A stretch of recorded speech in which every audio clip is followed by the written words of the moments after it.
Okay, we'll call the meeting to order. Today is July the 12th, 2021. We'd like to welcome everyone that is here tonight. We will start our agenda, or start our meeting off, as always, with a prayer and a pledge. And we'll ask Commissioner Ellis to lead us in prayer, and we'll have Commissioner Allison to do the pledge. Let's bow our heads.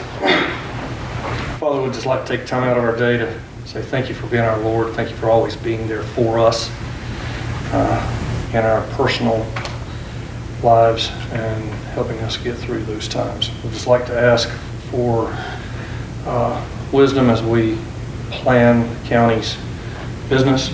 Help us go through, be the people that we need to be. Help your light shine through us. In your name we pray. Amen. Attention, salute, pledge. I pledge allegiance to the flag of the United States of America and to the republic for which it stands, one nation, under God, indivisible, with liberty and justice for all.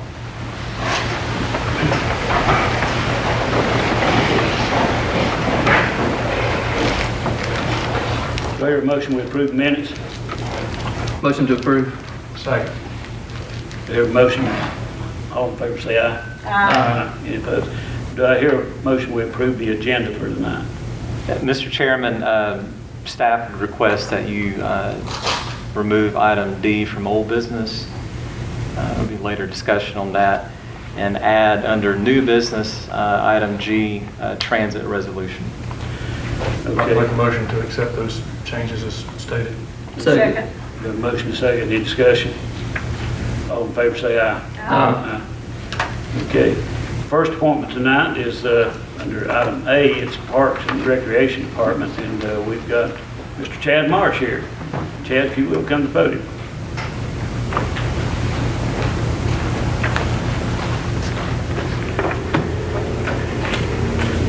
Good, Mr. Chair, ladies and gentlemen of the Commission Board, thank you again for having me. It's always good to be here under any circumstances.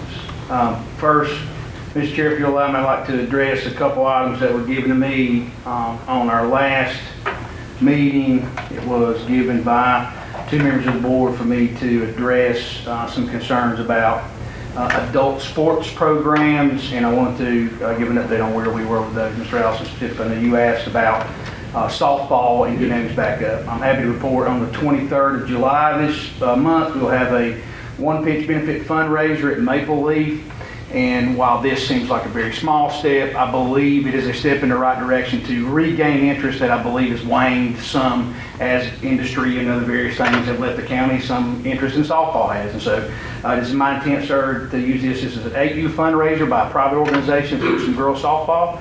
I will certainly be present cheering that on, and I'd like to invite you guys, if you have some time, to come out and try to use that as a stepping stone for some softball. Sounds great. Also, one of the things that I have noted that with the gymnasium I felt is really underutilized. I feel like it has a ton of potential. Commissioner Walker asked me last time to look into some foursquare and some other things. I'm happy to report we purchased some pickleball gear that includes nets and some paddles and some balls. And I've already gone out to two different organizations, one which runs an advanced league out of Black Mountain, and the other which is some local interest here, and tried to volley some of that and get some of that in there. So my intent, to set up those nets and allow free play for pickleball at least once a week to the general public. So my intent is to get some different clientele inside the rec department, let everybody see some of the facilities that we have and enjoy those. So we're using that. Finally, I have worked and got out and met with Mr. Gino Pride, who is running the disc golf course here in the back of Universal. I've gone out there twice now, once I met with him. It's really a super little gym that we have kind of hidden back there with some lakes and some trails and with the disc golf. And so it is my intent to meet with Gino and talk to him about how it is I can support him and about how we can garner some more interest. Again, these are three, I think, low-hanging pieces of fruit that we can get going for some adult activities here in the county that can be used by different skill levels, different interest levels, and certainly different economic levels. It doesn't cost a whole lot to do any of those since most of them are free. So we'll continue to advertise those and work on those. Hopefully, ladies and gentlemen, that meets some of the things we brought up, and we'll continue to work on adult sports. Thank you. Mr. Chair, one of the primary reasons I was here tonight, sir, is to discuss with you a request, and that is my personal request as your director for County Parks and Recreation. Talking with Ms. Mitchell, I believe everybody has a letter that I wrote and gave to the county manager some couple weeks ago. I'm going to speak through, if you'll allow me to, my talking points as I have reworked some of these letters. Some things have changed since then. But as a matter of public record, I'd like to read that if I may, sir. Yes, sir. As McDowell County native, father, coach, and newly minted director of McDowell County Parks and Recreation, I'm intimately familiar with how important sports, and in particular football, is to our county and its citizenry. With that said, I believe the current state, and more importantly, future of youth football in McDowell County is uncertain and unstable at best. Over the past 20 years, youth football has gone through a number of changes. Most of these changes were due to turnover as coaches, volunteers, and parents moved away from McDowell County or moved on as their children aged out and were no longer eligible to play. This turnover created instability that sent shockwaves to the county's football programs and has resulted in inconsistent performance at the middle and high school levels, and worse, dwindling numbers, as many of our student athletes have lost confidence or interest. This evening, I'd like to provide you with a description of the current system used for McDowell County youth football and my proposal for its future and my recommendation for proceeding. The current system used for McDowell County youth football, both tackle and flag, is run by the McDowell County Youth Football League, or MCYFL, as I'll refer to in the rest of this meeting. It's a 501c3. It's made up of private citizens who are proactive in youth sports. And Mr. Chair, I'd like to point out tonight 2 members of the board that are here with us, sir. Gentlemen, if you'll raise your hand, 2 members of the MCYFL board, sir. So this is not a hostile takeover. This is a joint request. This group decided to merge 8 McDowell County communities into 2 tackle football organizations. And these organizations are the East McDowell Rippers and the West McDowell Junior Titans, each of which has a 3rd and 4th grade and a 5th and 6th grade team. Last year, the MCYFL was made up of approximately 310 student athletes from around our county. This number included contact football, cheer, which I'll also talk about tonight, and flag football. There are no 7th grade students allowed in the league, as MCYFL Board of Directors decided it could be harmful to development of the middle school teams, as well as potentially hazardous to such physically developed student athletes on the field to have such physically developed student athletes on the field with their younger contemporaries. The MCYFL's assets include shoulder pads, helmets, and some liquid assets, to which, to what extent, I don't know. Originally, I had said some $5,000, but there are 2 accounts, and then there's some things that they have to keep in the bank. So I'm going to retract that and say there are some liquid assets, of which I'm not 100% afraid. There are 8 flag football teams in MCYFL. In this league, Nebo and Glenwood have standalone teams, while PG, North Cove, Old Fort, West Marion, and the Eastville Marion teams have combined. The age of these players is 5 to 8 years old, and the league is comprised of approximately 100. Last season, MCYFL took 4 tackle football teams, 2 3rd, 4th, and 2 5th, 6th to Avery County, Mitchell County, and Yancey counties for what was called the Western Highlands Youth Football Conference. They played a total of 6 games during the season. East McDowell had only 1 home game, and West McDowell only had 2, with the home games being played at McDowell High School. The general consensus from the MCYFL board is that the Western Highlands Conference is not a league that serves the best interests of McDowell County youth football, and other options should be explored. Despite the MCYFL's best intentions, the current system used for youth football in McDowell County cannot be sustained. Again, this is due in large part to the incredible amount of turnover that takes place on a season-to-season basis. Historically, this type of turnover has resulted in loss of assets, a loss of continuity, and ultimately a loss of confidence. My proposed system for the future of McDowell County youth football is I want to inform you that I have met with Burke County Parks Recreation officials, McDowell County schools officials, and I've discussed merging our 2 counties, Burke and McDowell County, to create a 2-county youth football league that includes Saturday games, as well as playing half of the games in McDowell County and the other half in Burke County, which is sure to bring some needed revenue on our side of the state line, or county line. Home games for McDowell would be played in Titan Stadium and McDowell High School, while home games in Burke will be held at various locations throughout Burke County. The new youth football league will be comprised of 3 divisions or age groups. Pee Wee, these are their terms. Pee Wee 5 to 7, Mighty Mites 8 to 9, and Midget 10 to 11. Currently, the projections for McDowell County are to have 2 teams in the Mighty Mite and Midget divisions. These 4 teams would be represented by the East McDowell Rippers and West McDowell Junior Titans organizations. There's ongoing discussion regarding the Pee Wee division. As previously mentioned, MCYFL had these Pee Wee age children, again, which is 5 to 8 years old, play flag football, and last season, MCYFL was able to create a self-sustaining league from the communities here in McDowell County without having to join any other leagues or counties. We will continue to discuss this division and gauge interest before disbanding the existing flag football league. I have received the rules and guidelines for the existing Burke County League along with their parent code of ethics, a document Burke County has each parent sign prior to their child participating in a program. And I will tell you, I like that document very much. I think it's high time that parents start acting like role models when they're at the games and not just elsewhere.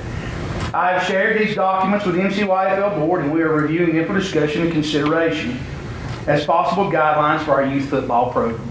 In addition to sharing documentation, Burke County has also very generously agreed to assist us in screening all potential coaches in McDowell County. It is my intent that every man or woman who stands on a sideline is in a condition to mentor children, and if they're not, they will not be on the sidelines. McDowell County Parks and Recreation Department is poised to assume overall control of youth football in McDowell County. And I'm ready to provide an environment that is safe, professional, and equitable. Through those tenets, McDowell County Parks and Recreation will act as the governing body over youth football in our county. This proposal will also include the director, whether it be me or someone else, of McDowell County Parks and Recreation, having a seat as a voting member on the board of MCYFL going forward. The MCYFL will continue to operate as a 501c3, and they will serve to coordinate fundraisers, sign-ups, and weigh-ins. MCYFL will also be responsible for the identification of volunteers, gate attendants, concession stand workers for all McDowell County youth home football games. The money collected from the aforementioned milestones will be surrendered to McDowell County Parks and Recreation for deposit into the department's youth football program account. Establishing such an account will ensure youth football benefits from a transparent financial system and that monies earmarked for youth football are spent on youth football. I believe it's also important to mention the children who perform as cheerleaders for youth football in McDowell County. This has been a long-standing tradition in McDowell County, and unfortunately, it's one that is too often overlooked. In an attempt to collaborate and enhance the overall experience of youth sports cheerleaders, I am working with the MCYFL and Mrs. Katrina Bass, who is the owner-operator of McDowell Cheermaster, to create a plan of action.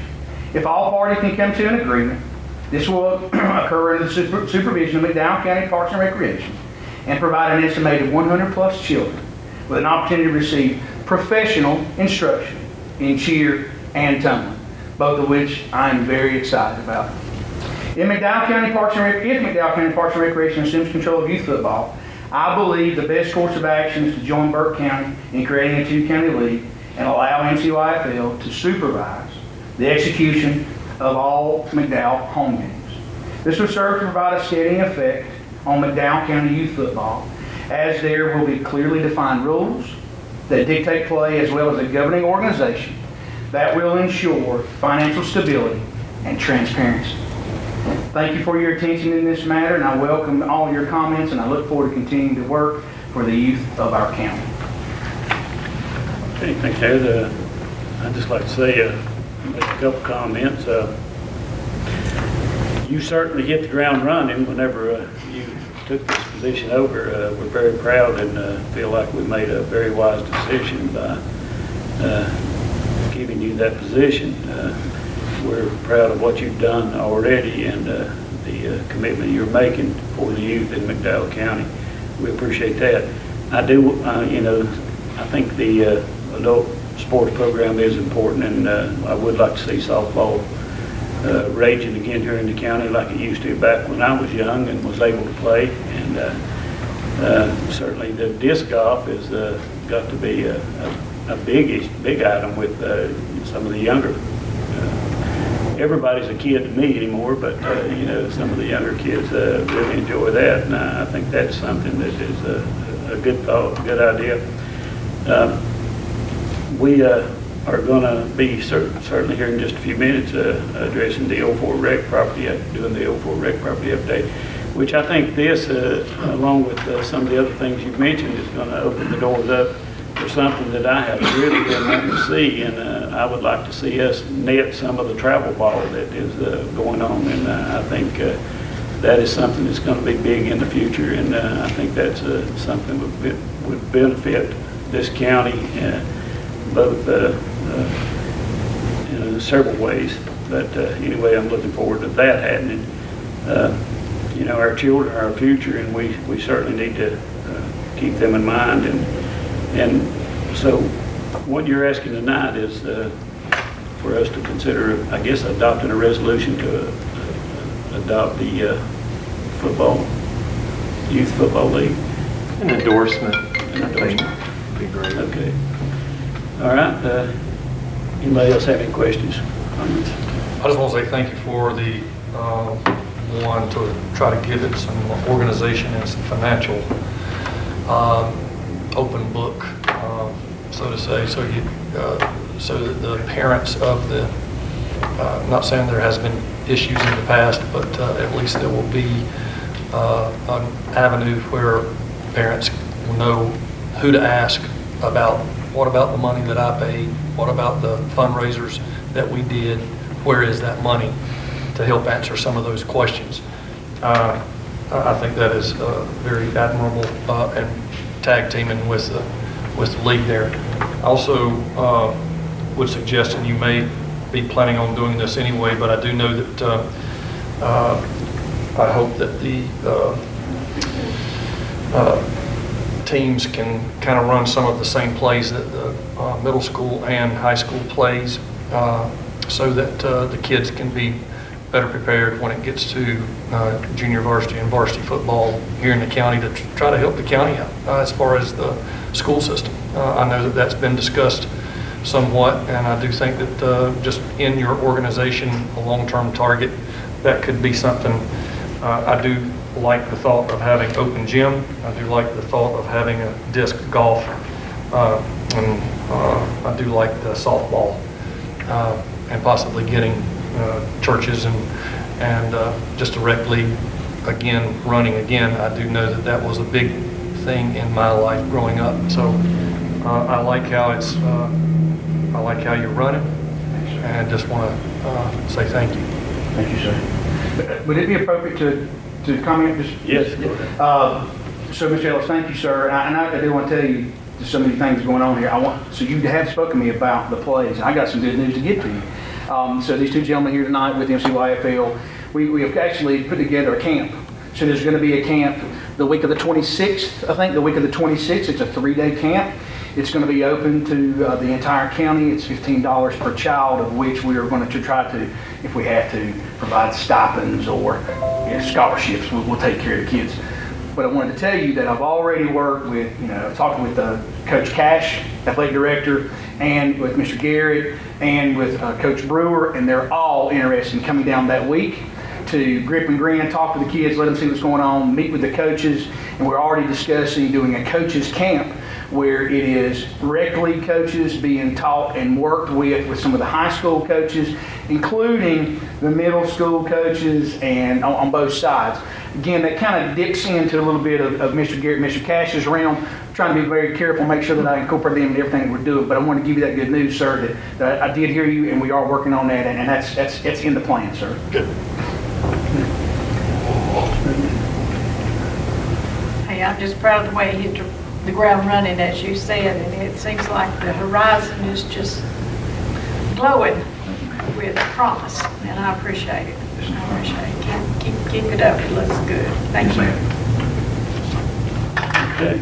I appreciate the updates, Chad. Very excited about this softball getting started back up. What is the entry fee for that one pitch tournament? I'd get back to you, sir. I don't know off the top of my head. I apologize. Oh, no worries. But it's good to see, like the chairman said, see you hit the ground running. It's very exciting for the county. In my opinion, this update you just gave in your letter, it's very exciting. It looks like we're going in the right direction. Thanks, sir. And I appreciate your hard work. Yes, sir. Thank you. And you did mention one thing about if kids cannot afford a certain thing, that the county's going to try to help have a scholarship for those individuals. Yes, sir. And I hope that in that scholarship that there is a little bit of effort in far as raising funds. Yes, sir. So they will be more directly involved in that kind of stuff so that they have a little bit of meat in it. Absolutely. So, but with all that being said, as far as a resolution or Endorsement. just endorsing what you're doing, I'd like to make a motion to do so. Second. Second, yeah. Motion second. Discussion.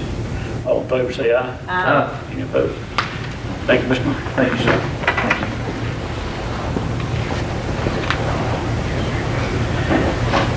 Next on the board appointments is, or on the appointments is item B, Connect McDowell Broadband Update. We've got Mr. Keith Buchanan here with us tonight. And Keith, come on up and you can introduce your people and have the floor. We actually have got several people here tonight, and I want all anybody that's with the board of Connect McDowell to please stand so we can recognize everyone. That's me too. And that includes Ms. Brenda. So commissioners, chairman, thank you for allowing us to be here and give you an update. It's been a little while since we give you an update on Connect McDowell and the things that we've been working on. You should have a one-pager in front of you that kind of lays out Connect McDowell and what we're about and what we're doing. In the past year or so, since we give you an update, we have become officially a 501c3. With that, we went from a committee of broadband to being a 501c3 in hopes that escapes us from the House Bill 129 that has been so restrictive in broadband expansion in local government. We have worked hard this past year. We were awarded the Band NC grant. With that, we created Project Bridge, a collaboration with McDowell County Schools. That video was published today on our Facebook page and went live, so we encourage all of you to take a look at the video describing Project Bridge and how it affected the East Marion community, and we hope that that can be expanded upon throughout other communities.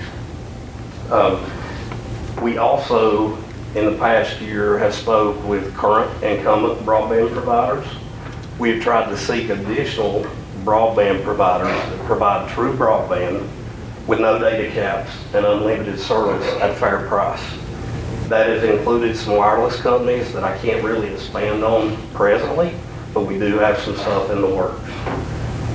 We also want to thank you guys for your participation and assistance with Broadband Day. Madalyn and Gaito will fill you in on some of how that helped us just a little bit later. And then lastly, I didn't carry this Pepsi up here to drink. I want to tell you how that's a representation. From the start of our surveys and results, up to and including the more recent NCVIT survey, in which you guys helped us push out through Broadband Day, what it ended up showing and telling us was that while these numbers and percentages changed slightly, they've not changed much. It showed us that 36.2% of respondents in McDowell County had true broadband internet. That Pepsi bottle is a representation of how many in McDowell have true broadband. We can do better than that. The way that number, we came up, we used those numbers, and then we had META provide us, along with Ron Harmon and some others, a number of housing units in McDowell. That number of housing units was 21,727 housing units. If we look at that number based on the 63.8% who do not have true broadband, that equates to 13,861 housing units who are without true broadband in McDowell County. We have got to do better than this. That number, we used information from the NCDIT, Department of Information Technology, along with private consulting firms of broadband. And basically, we found each of these areas a fixed cost per housing unit to tell us how much it would cost to fix the problem in McDowell County. Using the fiber to coax model, which would be similar to Spectrum and Marsh Broadband, currently are only two known broadband providers in McDowell County. That comes up to approximately $2,223 per housing unit to fix the problem. That number is $30.8 million. We have some opportunities before us now, especially due to COVID, that we've never had previously, and we need to expand and do better from Madalyn County. With that being said, we want to hit home that we still would like to see broadband considered a utility and equitable for all citizens of Madalyn County. That being said, I'm going to pass on to Madalyn, who will expand a little bit further.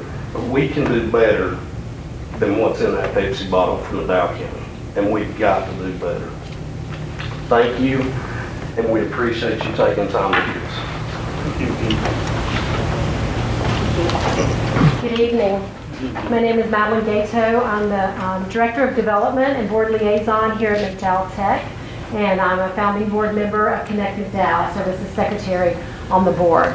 And I will honestly tell you I'm the least tech savvy of our board members. Can I get an amen? So a lot of things have to be explained to me.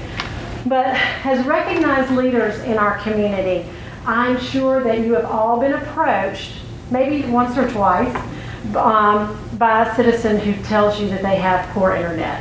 Is that correct? Can I make that assumption? Not more than once or twice. A couple of times, more than once or twice? Yes. Since launching the Connect McDowell website and Facebook page over a year ago, we too have collected these stories from across our county.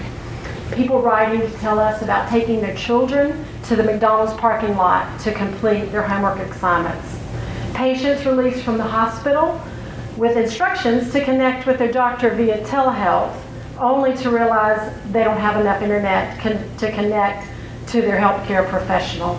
And businesses and individuals wanting to relocate to our beautiful area, only to change plans and go elsewhere once they realized they could not get adequate internet coverage at their desired location. So reading and hearing so many of these stories allowed us to see 5 clear main areas where lack of coverage is negatively affecting our citizens and quality of life. So we pulled 5 stories from the areas of tourism, healthcare, business, education, and real estate. These are examples. These examples represent lives that have been greatly impacted by not having basic, stable internet speeds at their home or place of business.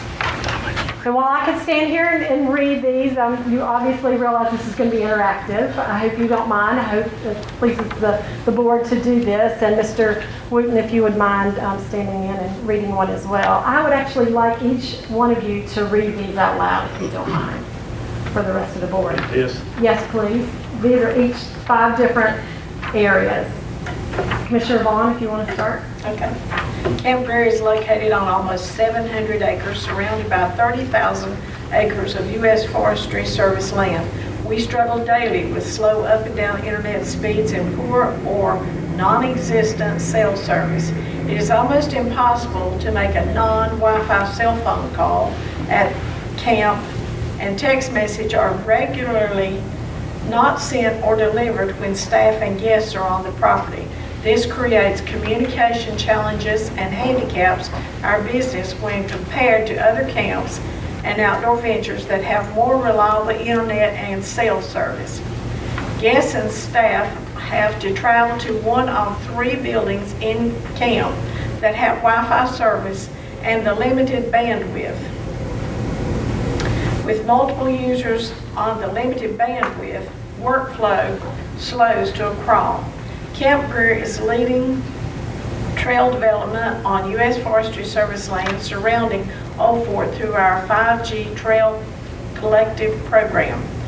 As more visitors travel to this area, constant cell service and high-speed internet in all areas of the county will become more and more critical for visitor communication and emergency services. This was written by Jason McDowell, Executive Director of Camp Greer. Thank you.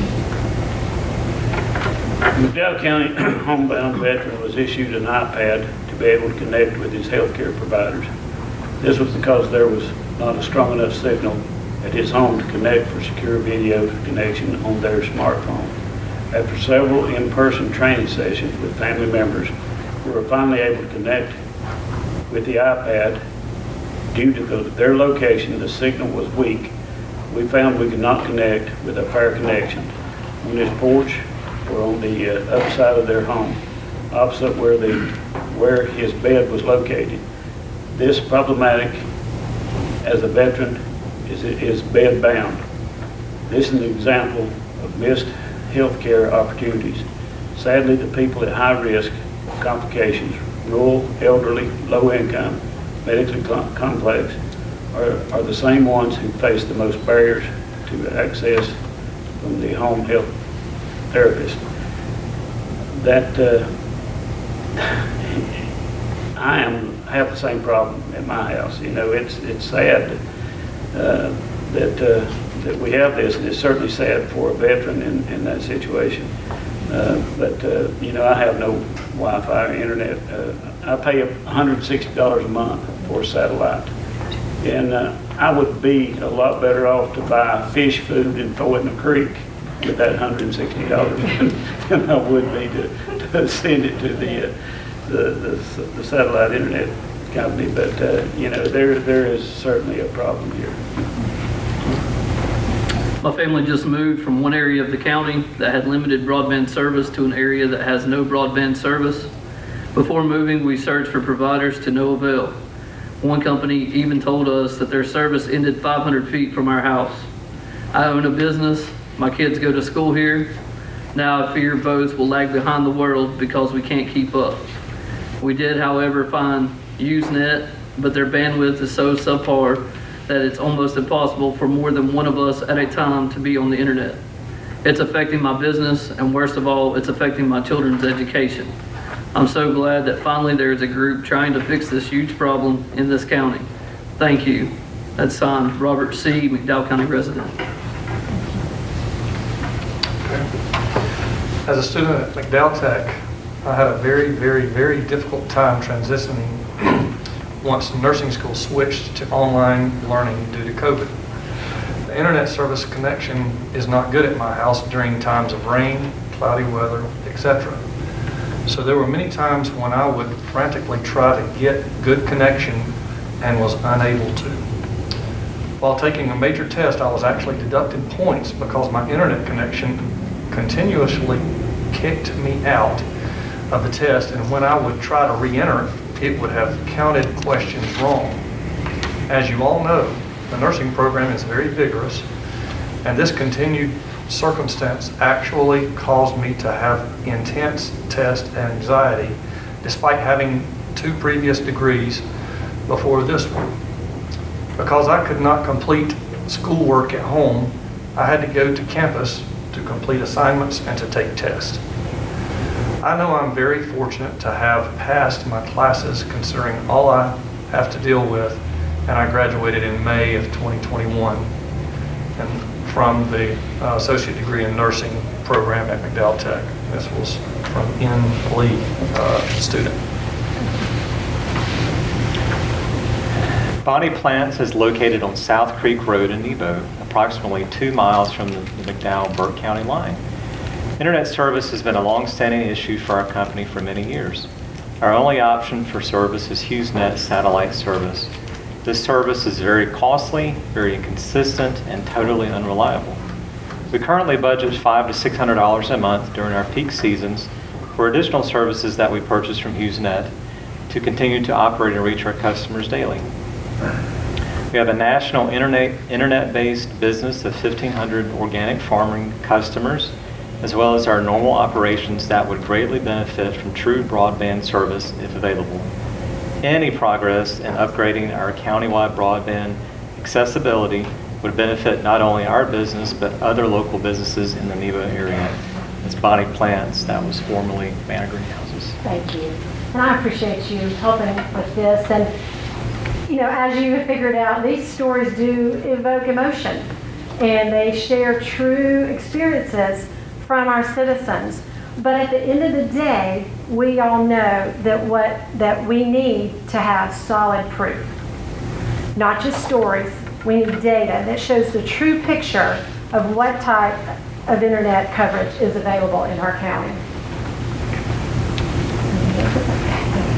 And for too many years, we've relied on data from our Federal Communications Commission, the FCC, that said, hang on to your desk, over 90% of North Carolina households have access to broadband.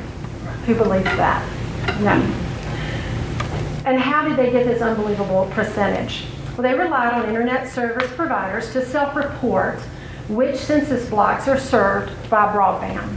If just one home or business in a census block is served, then the entire census block is counted as being served. Census blocks can have hundreds or thousands of people in them. So of course, everyone started to realize there has to be a better way and started to work. We have to collect information using a better method and give a more accurate picture of the needs in our state. And then along comes the pandemic, COVID-19.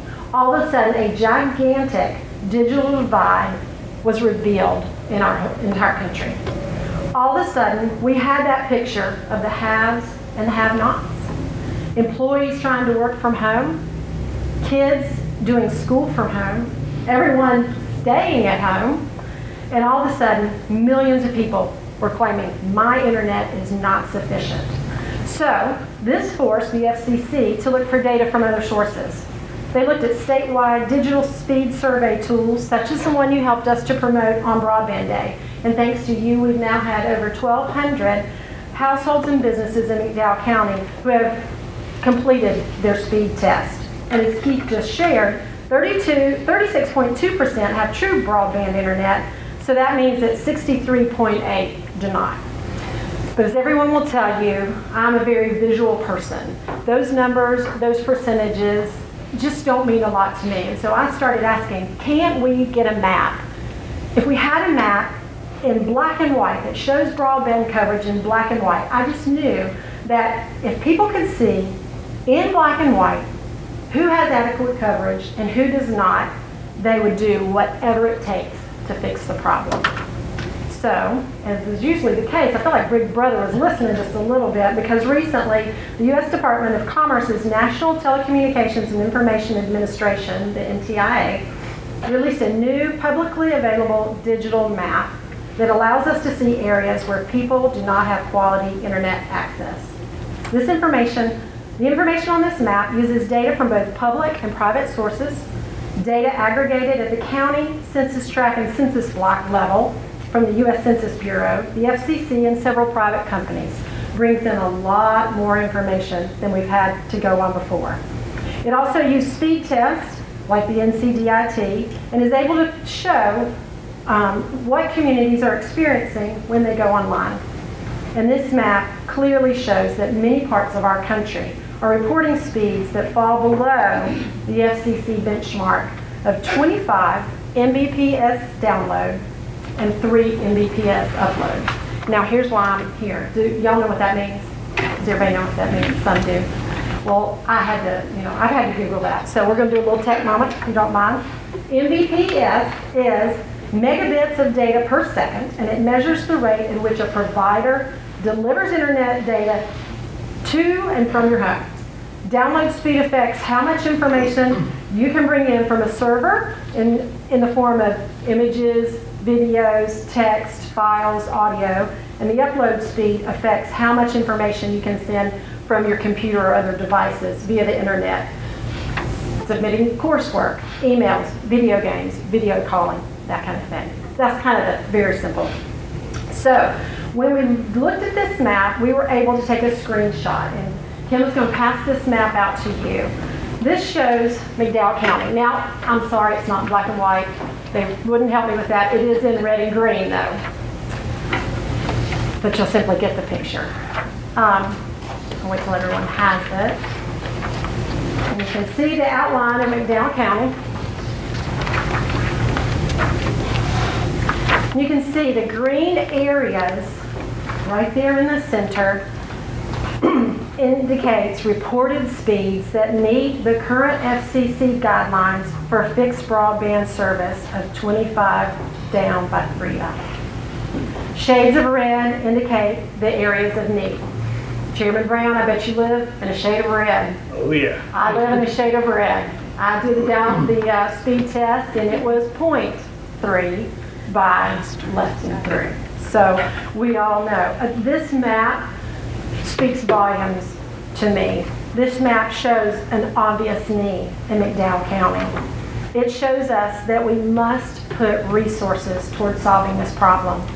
Any effort to close the digital divide should start with solid data. And the NTIA is providing this map to help you, our policymakers, make informed decisions on expanding broadband access so that our veterans will have access to telehealth, so that businesses and families will want to move to McDowell County, and so that our students won't be left behind when it comes to educational opportunities. This map opens our eyes to the fact that broadband is no longer something that's nice to have. It's a need to have to make sure that McDowell County does not fall behind other counties in our state and in our nation. Thank you. Thank you.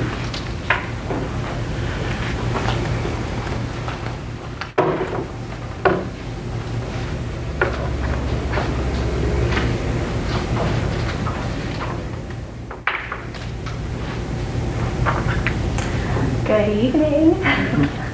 I'm Kim Effler, Executive Director of the McDowell Chamber of Commerce, founding member of Connect McDowell, and current treasurer. As you've heard, too many people in McDowell County lack access to affordable high-speed internet. That's a fact. The American Rescue Plan is a game changer for how we affect broadband expansion. This plan intends to, quote, provide affordable, reliable, high-speed internet to rural Americans who lack access to broadband at minimally acceptable speeds, end quote. The only way that we can effectively close the digital divide is through federal funding. You just heard Keith say the big scary number of $30.8 million that will address this issue. I assure you, if this were a local solution, we would have discovered it by now. This is a once-in-a-lifetime opportunity for McDowell County to change history by investing in broadband infrastructure, thereby enhancing the quality of life for every citizen in McDowell County. Commissioners, I urge you to consider an earmark of a minimum of 80% of the county-allotted American Rescue Plan funds and use them as they were intended. Let's stop talking about the lack of broadband. Let's make a decision today to do something about it. Let's help the children, the families, the businesses. Connect McDowell is positioned at the right place at the right time to support your decision. Once earmarked funds are decided, Connect McDowell will work to present a plan to attack broadband infrastructure expansion in McDowell County. The plan will likely be a patchwork of solutions to include working with our incumbent broadband providers on expanding their existing footprint, as well as bringing new players to the table who can offer true broadband with no data caps and at a reasonable price, which could include wireless. At the end of the day, our goal is to remove the red from this map and enhance the quality of life for for all of those that call McDowell home. We appreciate your time and consideration this evening. As Keith said, members of our board are present and will happily answer any questions that you may have for us. Thank you all. Okay, thank you, Kim. I'd like to, if y'all don't mind for just a second, I'd like to, Mr. Wooden, would you give us kind of an update on what you know as far as the federal money and where it's at and what the possibility of the amount that this county could get for that? There's lots of money. It's been made available for state and local governments through the American Rescue Plan. Specifically for McDowell County, the allocation is about $8.8 million. And that's spread over essentially a 12-month period. So the county has received, you authorized last month, the receipt of that first allocation of 4.4. The additional allocation will come in about 11 months. And so right now, the funds must be obligated by December 23. And I've provided with you, and we'll talk about later, some of the other authorized uses for funding. We've talked about some of those previously.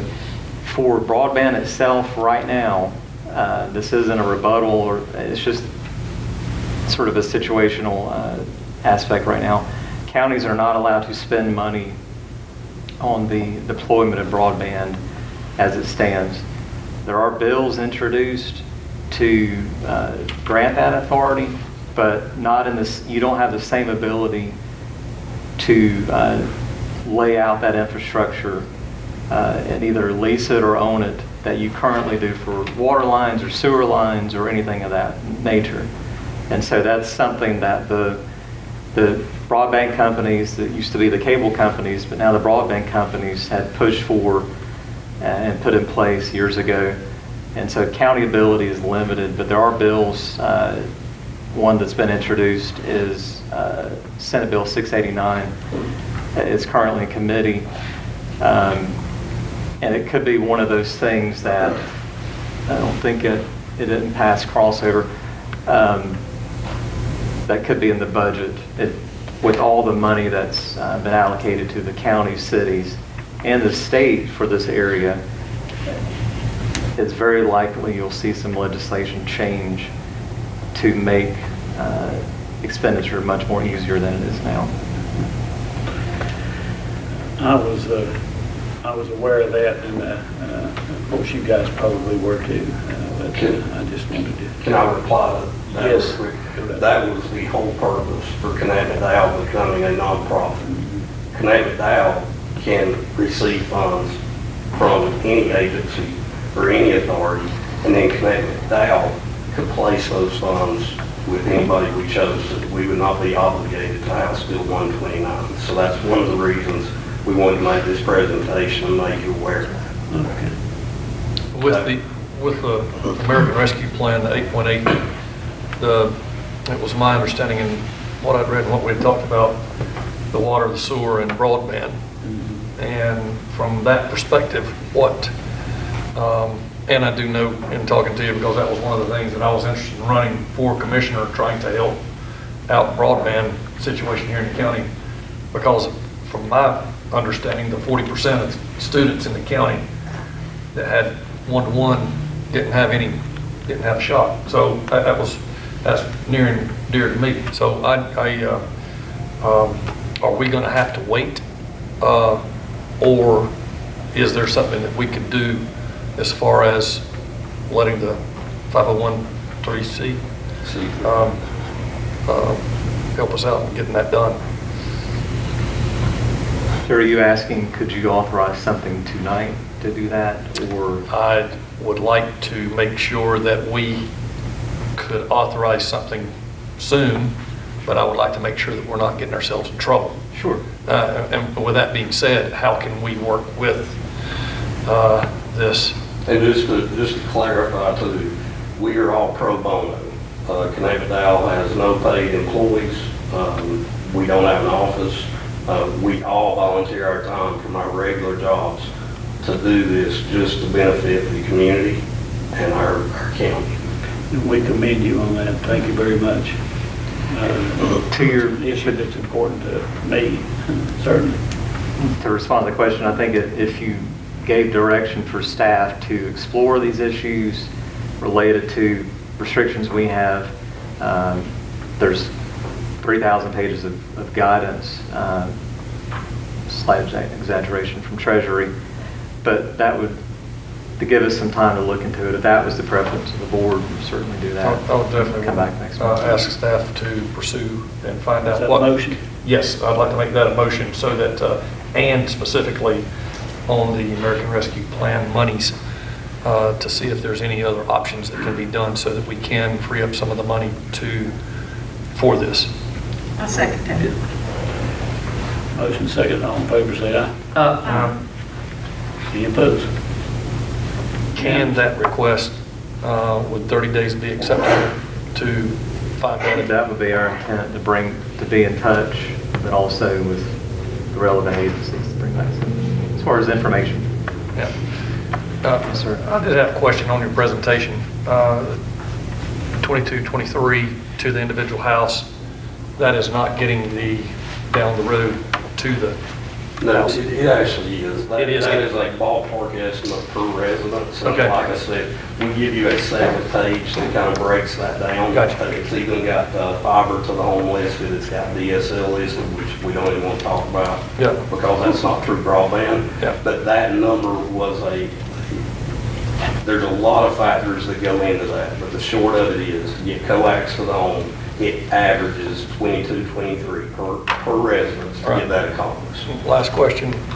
Remember when you and Chris came and presented to the school board, and you had areas of the county that are heavier populated that do not have that. You are requesting 80%, around $7 million of this money.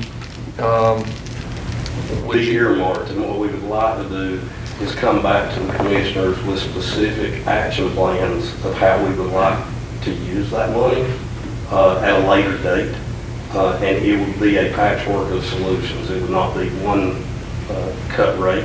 It would probably involve Marsh and Spectrum, as well as potentially wireless provider for areas in the county that we can't get a line to. I understand that, but my underlying question would be if you could make sure that the heavier populous areas in the county that do not have it, so that it does address the veterans, the business people, the students. It's going to help the county. The best bang for the buck. Absolutely. And in addition to that, from the wireless standpoint, the county manager was at a meeting with us. There are some towers that we're having to look at as far as wireless in the county.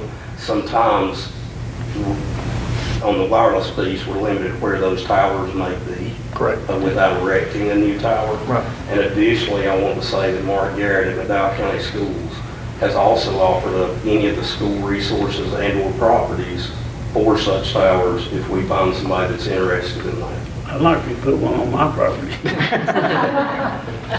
Greatly appreciate what you all are doing. Just want to throw a little gas on the fire, so go ahead and keep it coming. Keith? Sorry, it's very important for us, and we always talk about being very intentional with where we focus our efforts, and it's very intentional for us to make sure the entire county is being represented, not just certain parts, specifically underserved, highly dense populations in the county. So that's something that's a high priority and really is part of all that we discuss. Sure. Okay. Keith, Madalyn, Kim, thank you for your presentation. Thank Thank you for you. your time.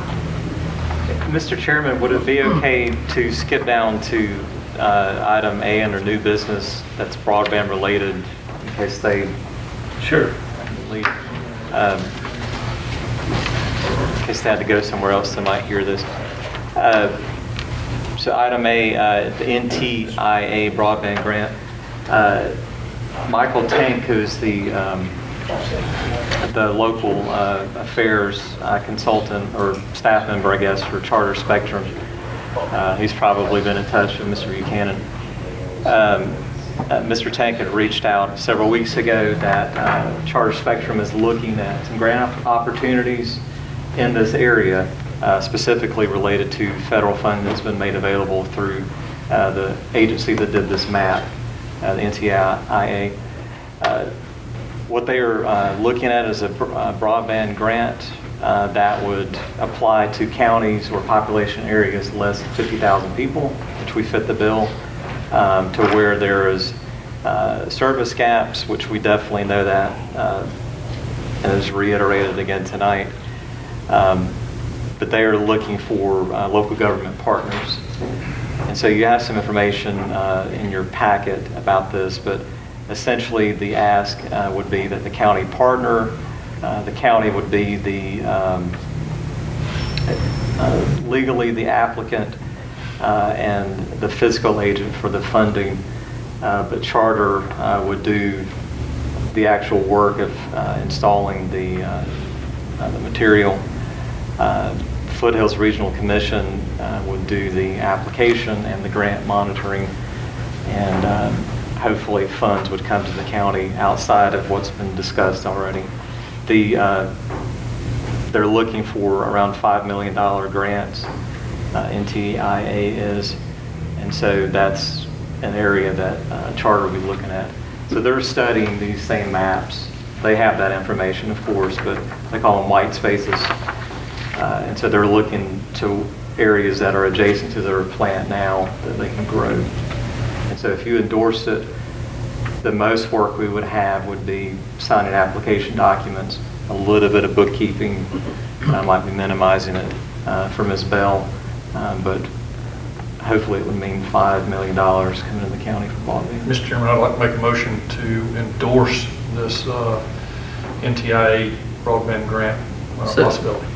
There's a motion, second, any discussion? All in favor say aye. Aye. Any opposed? Okay, thank you, Mr. Wood.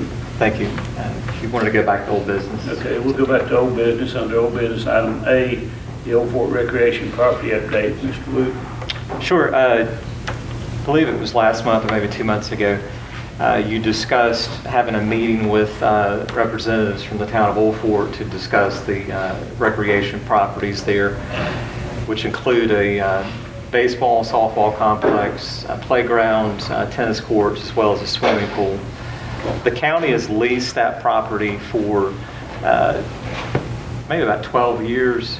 It goes way beyond that, way before that, where there was a recreation commission where it was jointly operated. But recently it's been leased and maintained by the county.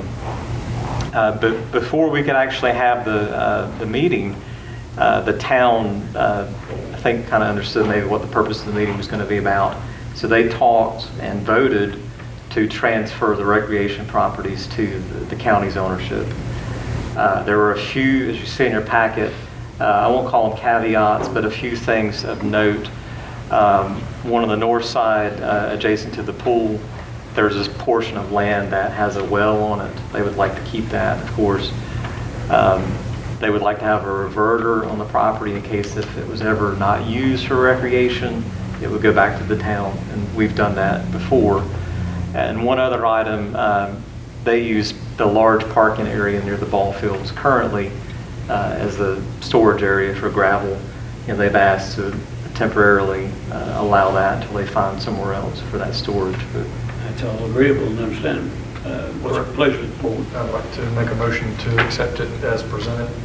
Got a motion? Second. Second. All in favor say aye. Any opposed? Okay.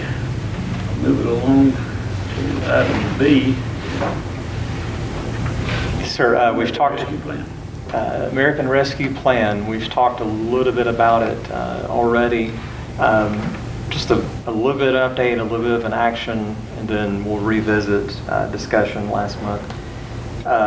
So last month you did authorize staff to do an advertisement for requests for qualifications on engineering for water, expansion of the Nebo water system. We've held off until hopefully this week due to some guidance changes. And there's, I promise, webinars every week. We're waiting on more information, but hope to get that out this week. We do have one item that is essentially ready to go if you were to authorize it. It's a fairly small cost. When the county built the Stacy Hill Road water line about 3 or 4 years ago, because of some cost issues in crossing creek, I think it's Thompson's Fort, we did not connect back to US 70 because the bids were way higher than what we had the funds for. The engineer, which was McGill Associates, they redesigned that line to reduce the cost greatly. But honestly, we've not had the funds on hand to do it. And so with the possibility of having funds in hand available for water line construction, I did talk to the engineers at McGill about completing that short segment. I think you have a little map in there. It's very short. They and I hesitate to give a cost estimate, but they think very, very, very low 6 digits, if that high. But it's just, with the uncertainties of materials, it's hard to know. But we do have all that length of road and no connection. And so staff would ask to go ahead and initiate the process for bidding for this segment to connect that loop that we've not been able to do. So we have a proposal in here to get that going with McGill. What's the pleasure of the board on? We make a motion to do the bidding process, and if it exceeds $100,000 to bring it back to the commissioners. If it's less than $100,000, go ahead and accept the bid as presented. Can we do that? We have to bring back the bids regardless. So okay. Go ahead. My motion will be to, as presented. Allow staff to proceed with. Yes. Second. Motion second, any discussion? All in favor say aye. Aye. thank you. Okay. Shooting range update, Well, Mr. Wood. Mr. Chairman, did want to revisit, the board asked to revisit the premium pay that was Yes. discussed last month. And there were questions and discussion about what the Treasury guidance calls premium. I think actually the law calls premium pay. And so we did a little more research, staff did, including Ms. Bell and myself, on what that really means as far as the law and the regulation. And so that information is here. Essentially, it allows $13 per hour per employee on top of their current pay. You can be retroactive with it if you would like. There's a cap on the amount of premium pay you could offer. You do have to limit it to what are called frontline essential workers. And so if there is interest, it's loosely defined in your memo. There's caps and all sorts of things, but if there is interest in the board to explore this and set some, or ask staff to recommend some parameters, I'd be glad to. If you want to just table it and come back to it later on, do that as well. Just wanted to present it back with you, or answer any questions you might What's the have. pleasure of the board on that? Let's table it. I'd like to make a motion to table it for 30 days till to our next meeting and have a full group of us. I'll second the table. Motion second, any other discussion? All in favor say aye. Aye. Thank you. Shooting range. Yes, sir. Shooting range update. Thursday, you have some pictures in your packet, starting on page 48. Last Thursday, there was a progress meeting that Mr. DePoyster and Mr. Marsh attended. As we've talked about, we're moving, still in the development phase of this project, but moving towards operation. So it's very important that Mr. Marsh be involved in the discussions of security and cameras and finishes and fixtures, et cetera, of the facilities. And so he is probably getting more than he bargained for, but he has made contact with NC wildlife officials, and they're helping out on some of the staffing that will be discussed later on in this calendar year. So really excited that he is on board and understands this world, and it's not someone that we're having to explain guns to or safety or any of those sorts of things. So we're definitely in a good position there. Any questions about the project? It's continuing on as discussed, yeah. Yes, sir. The finish date is still looking first of the year now. Maybe by December is the hope. Hopefully the weather will stay, maybe not too dry, but dry enough. A lot of it's grading still, but now that the bridge is complete, they're able to get their heavy grading equipment across. Good deal. Okay. Item E, building projects update. Yes, sir. Wanted to make sure we are getting back with you with information that a lot of these things are ongoing, and if we don't mention them, sometimes you may wonder. I don't have it as a separated item, but I did incorporate them emergency services headquarters project in this memo. That project is still going well. We do hear Mr. Poyster and Mr. Hamrick probably more than I, supply issues from some of our subcontractors. But the project is going well, and it is scheduled for a January completion still at this time. The North Main Street building is about 3 weeks or so into construction. The first part is selected demolition of the interior, and so there will be a few discoveries as we go along with that project that will be addressed, but that project is completed to be scheduled to be completed in January of next year as well for the upper level, and then April next year for the lower level. So that the idea would be to have access to the boardroom. Is Chuck Hamrick physically coming and inspecting it as needed? He probably once a week. He's here. He is very hands-on, as you understand from the school board. Right now he only has, I guess, 2, soon to be 3 projects in the county, so he is here probably every week looking at those projects.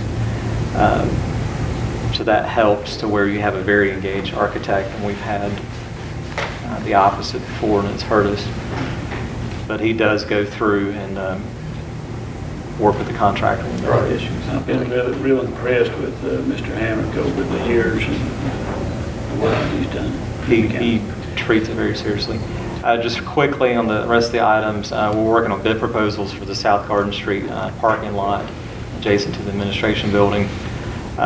We are looking, as you have directed, at the second floor of the administration building. You've directed that probation and parole be moved there in a timely manner. And so we are working with engineers and consultants on, and Mr. Hamrick on what it would take to get them in a reasonable time. And I did want to just put out just something for you to think about, not asking for direction unless you're ready, for both the administration building and the North Main Street, the former Kirksey. Both will need names.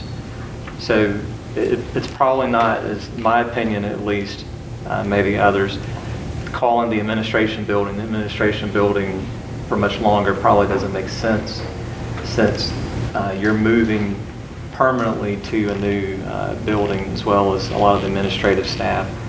So 60 East Court will likely need a new name. And then the North Main, we're using as a placeholder McDowell County Administrative Offices.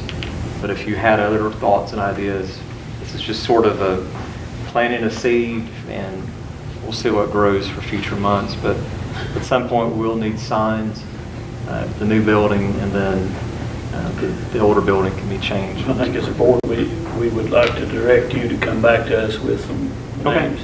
We will do that. And if any of the commissioners have any ideas, they can express them to Mr. Wood, and you can bring some names back to us. Yes, sir. Thank you. Is that it on the project? Yes, sir, it is. Okay. Item F is the Greenway Trail Extension update. Mr. Wood. Yes, sir. Quickly on background, about 3 years ago, the county was awarded $2.2 million from the North Carolina Department of Transportation for Greenway extension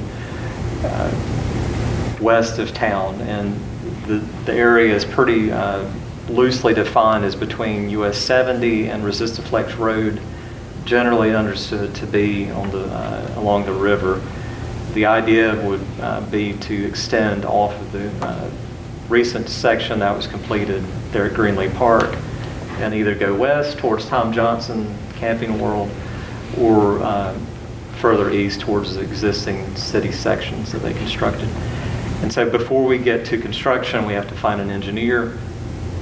And so that process started about a month and a half ago, where the opportunity to submit qualifications was advertised with the NCDOT.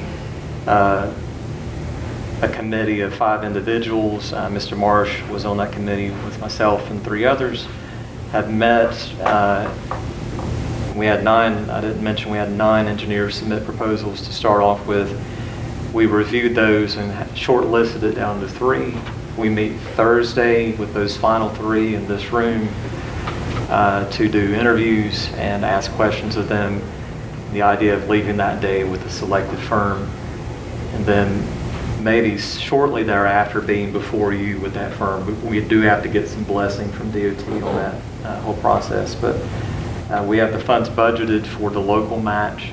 There is a state contribution of $160,000. And then once the engineer is selected, then they will design the project. In about 3 years from now, we'll start on that extension. So just wanted to mention that we are working on it, and will be before you in a couple of months with the recommendation. Okay, thank you. Item G, fire equipment discussion that we had. Yes, sir. Speaking of this room, a couple of months or weeks ago now, it feels like months, you met with the city council here to discuss funding of the Marion Fire Department. Again, that has traditionally been a shared responsibility between the city of Marion and the Marion Area Fire District residents via a service tax. And so at that meeting, you agreed to fund the requested increase of 1.33 cents with the condition that the existing agreement be renegotiated. That has been in place, was amended last, I think, in 2005. And so city staff and county staff have been in discussion about that agreement. But in the meantime, the city would like to go ahead and purchase the rescue equipment that has been discussed in their presentations, I guess twice now. And so you do have that information from the city and the fire department, and probably more detail than you maybe wanted, but they are asking to go ahead and purchase that equipment as soon as practical. I'd like to make a motion to go ahead and accept that as proposed. Second. Motion and second. Any discussion? All in favor say aye. Aye. Any opposed? Thank you. And staff will bring back some suggested language in the next couple of months with the idea, I think maybe it might have been the motion to approve, have something for your approval at the October meeting. Correct. So that's what we're working on. Thank you. Okay, moving down to new business. Go to item B, solid waste convenience center operation. Yes, sir.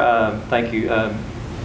It was brought to our attention, we had an unfortunate incident over the holiday weekend last week where due to the way the holiday fell on a Sunday, most county operations were closed on the 5th in recognition of the holiday. And so, unfortunately, at least at 2 of our convenience center sites, and you have pictures, there was essentially illegal dumping at the main gate site down the road from here and at the Crooked Creek site.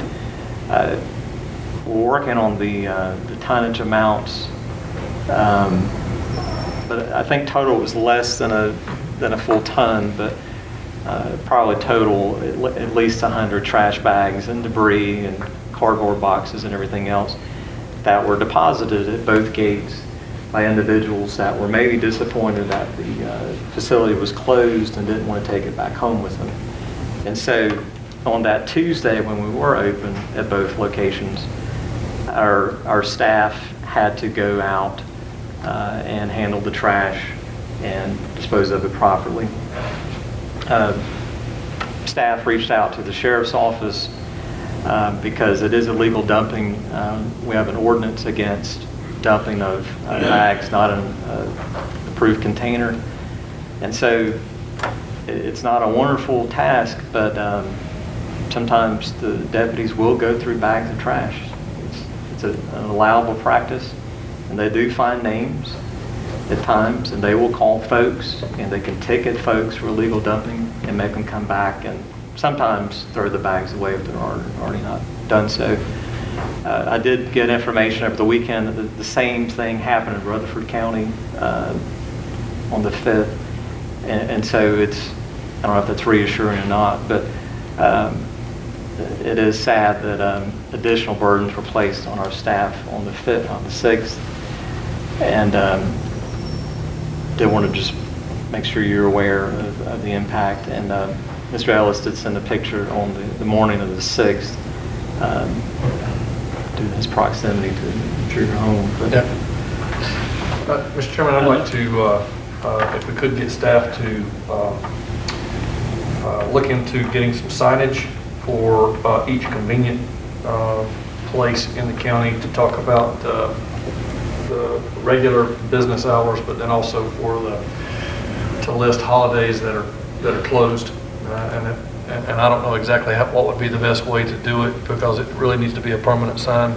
I do think that there could be a sign where it's closed this coming Monday the 5th, celebrating July 4th. But if we could look at the signage for that, also post a sign of penalty, so that people are aware that there is going to be a penalty, and then also online for McDowell County Online to keep that updated on an annual basis, because we do know the dates of that, because that we need to be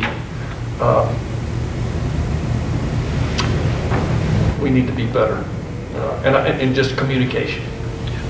I agree with that. And personally, I'd like for staff, Terry, Ashley, some of you get together and do somewhat of a feasibility study on what it would take, the possibility of working, opening these convenience centers 6 days a week instead of 5, and see what the impact would be on that. We seem to be running into issues time and time again on this, but I'd like you guys, that's my thought.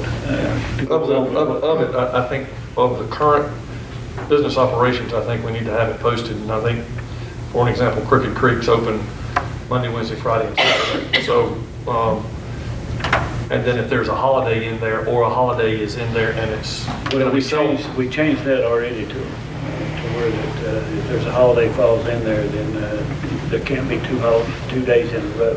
Right. So it's one of those things where we need to be clear on the communication online, and hopefully on the signage that we can have on the gates, on the fencing. So you're making a motion to give staff signage? Yes, to look into that. And Yes. then I'm making a request with the agreement, the census, and the other commissioners, that you guys sit down and do a little feasibility study on what it would cost to open that up for an extra day a week anyway.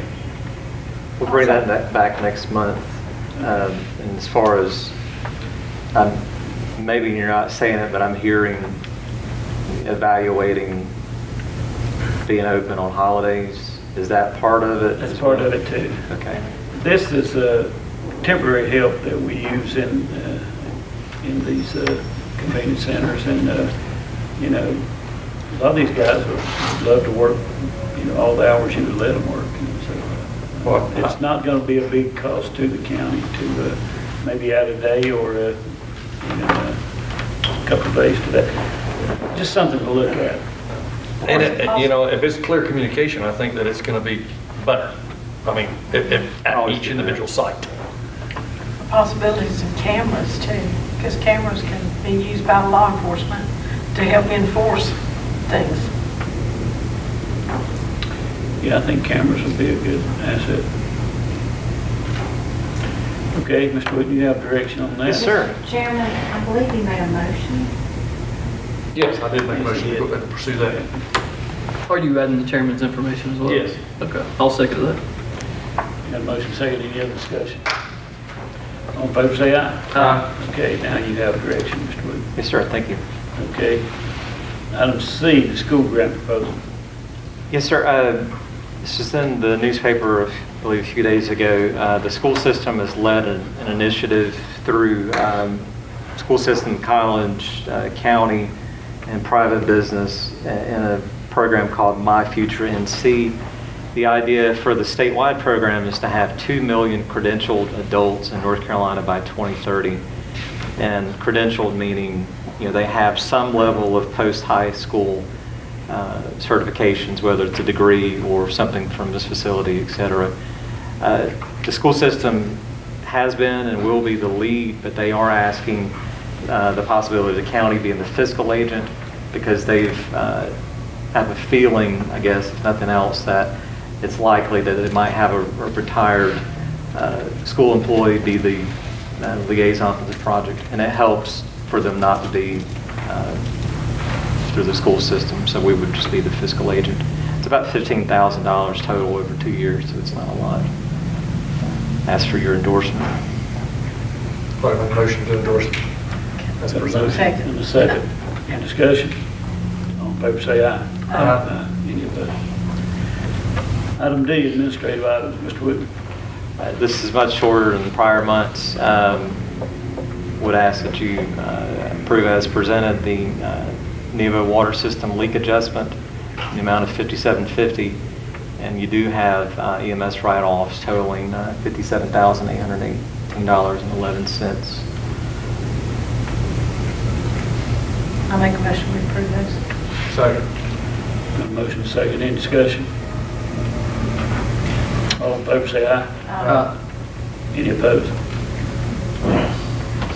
Okay, Mr. Wood. Then you have tax matters.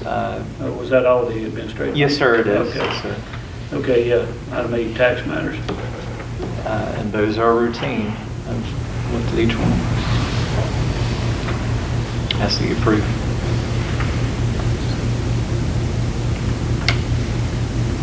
I make a motion to approve the tax matters as presented. Second. Got a motion and a second. Any discussion? All in favor, say aye. Aye. Opposed? Okay, item F, board appointments. Madam Clerk. Yes, you have your ballot sheet at your location. You have 3 boards.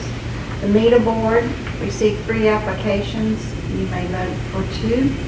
The focal point advisory committee, this is also the second reading. You need to vote for 1, and you have 2 applications. And the transportation advisory board, we have 5 vacancies, and this is the second reading. You have 4 applications.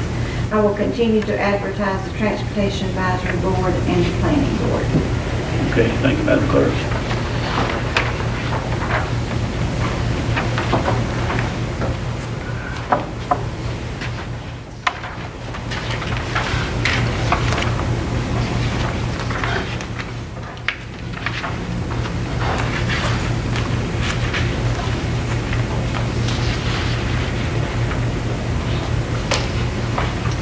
For the META board, it is unanimous for Jeff Judd and Harold Walker.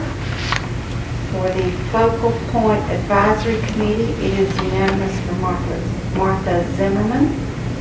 And for the Transportation Advisory Board, Jeff Judd, Lloyd Cuthbertson, Megan Webster, and Margarita Ramirez have been appointed. Thank you, Madam Clerk. Moving along to item G, the resolution for the transit reimbursement. Mr. Wooten. Yes, sir. This should not take too long. Ms. Bell is here if you have any questions. We have 3 vehicles under order for McDowell Transit, and they should be with us within a month or so, we hope. Long story short, through DOT, DOT pays for 90% of these vehicles, and they're going to be a little late in getting the funds to us. And so there's a possibility the funding from them may come after the vehicles get here.